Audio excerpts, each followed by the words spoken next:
अस्सलामु अलैकुम नाजरीन, क्या आप ताबूत सकीना के बारे में जानते हैं?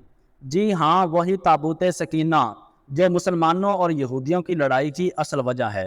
वही ताबूत सकीना जिसकी तलाश में यहूदी आज भी दर बदर भटक रहे हैं। ये ताबूत सकीना शमशाद की एक लकड़ी से बना हुआ था, जो कि हज़रत आदम अलैहिस्सलाम पर नाजिल हुई और मरते दम तक हज़रत आदम अलैहिस्सलाम के पास ये ताबूत रहा। उसके बाद यके बाद दीगरे आपकी औलाद में मुंतकिल होता रहा। आखिरकार ये ताबूत हज़रत याकूब अलैहिस्सलाम के पास पहुंचा और हज़रत याकूब अलैहिस्सलाम की वफ़ात के बाद ये ताबूत बनी इसराइल के पास आ गया। उसके बाद हज़रत मूसा अलैहिस्सलाम के पास ये ताबूत पहुंचा तो हज़रत मूसा अलैहिस्सलाम इसके अंदर तौरात और अपना कीमती सामान रखते थे। ये बड़ा ही बाबरकत और मुक़द्दस संदूक था। यहूदी इसकी बड़ी ताज़ीम करते थे और इसमें बाकी अंबिया के भी कुछ चीज़ें इसमें मौजूद थीं। बनी इसराइल जब कुफ़ार से जिहाद करते या उनका कोई लड़ाई झगड़ा हो जाता तो इस ताबूत को अपने सामने रखते तो अल्लाह अज़्ज़ा वजल की तरफ से उनके दिलों को सुकून पहुँचता। अगर वो डर जाते या डर से भागने लगते तो इस ताबूत को अपने सामने रख लेते तो अल्लाह अज़्ज़ा वजल उनको फ़तह नसीब करता। और अगर उनके दरमियान कोई लड़ाई झगड़ा हो जाता तो ये ताबूत उनके दरमियान फ़ैसला करता। हज़रत मूसा अलैहिस्सलाम की वफ़ात के बाद बनी इसराइल मुख्तलिफ़ गुनाहों में पड़ गए और अल्लाह अज़्ज़ा वजल का अज़ाब उन पर आ गया। बनी इसराइल पर अल्लाह का अज़ाब इस तरह आया कि कौम अमालका ने उन पर हमला कर दिया और उनका कत्ल आम करना शुरू कर दिया। उनकी बस्तियों को जला दिया और इस ताबूत को हासिल कर लिया। कौम अमालका ने इस ताबूत को गंदगी वाले ढेर पे फेंक दिया, लेकिन इसका अजाब कौम अमालका पर भी हुआ।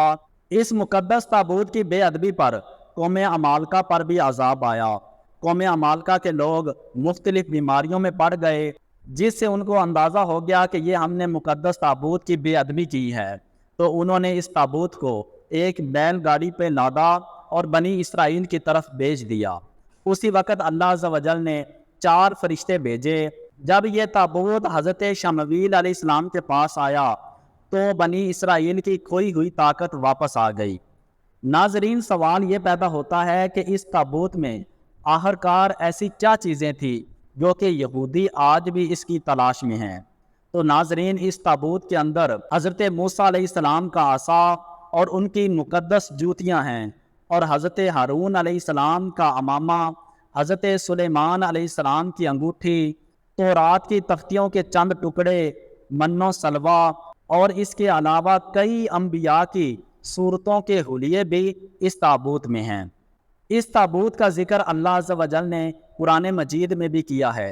कुरान मजीद की सूरतुल बकरा की आयत नंबर 228 में अल्लाह अज़्ज़ा वजल ने फरमाया, जिसका तर्जमा कुछ यूँ है, और उनसे उनके नबी ने फरमाया कि उसकी बादशाही की निशानी ये है कि तुम्हारे पास एक ताबूत आएगा जिसमें तुम्हारे रब की तरफ से दिनों का चैन है और कुछ बची हुई चीज़ें हैं जो कि हज़रत मूसा अलैहिस्सलाम और हज़रत हारून अलैहिस्सलाम का तरका हैं, और उस ताबूत को उठा के लाएंगे ऐसे फरिश्ते।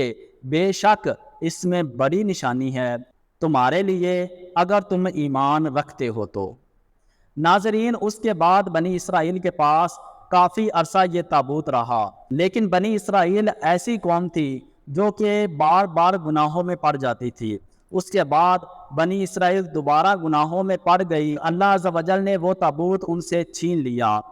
आज तक यहूदी ये पता नहीं लगा सके कि वो ताबूत कहाँ है। इस ताबूत का मुख्तसर सा हिस्सा सलाहुद्दीन अय्यूबी के ड्रामे में भी दिखाया गया है। ये ताबूत मुसलमानों के पास ज़रूर है। बाज़ मुहद्दिसीन कहते हैं कि ये अल्लाह के नेक बंदों के पास है, लेकिन यहूदियों को ये पता नहीं कि वो ताबूत कहाँ है। यहूदी आज भी दर बदर इस ताबूत की खोज में हैं। वो कहते हैं कि जब ये ताबूत हमें मिल गया तो हमारी खोई हुई ताकत हमें दोबारा मिल जाएगी। नाजरीन, ये थी ताबूत सकीना के बारे में मालूमात। उम्मीद करता हूँ कि आपको मेरी वीडियो पसंद आई होगी। अगर वीडियो पसंद आई हो तो वीडियो को लाइक और शेयर लाजमी कर दें। मिलते हैं अगली इसी तरह की किसी वीडियो में, तब तक के लिए अल्लाह हाफिज़।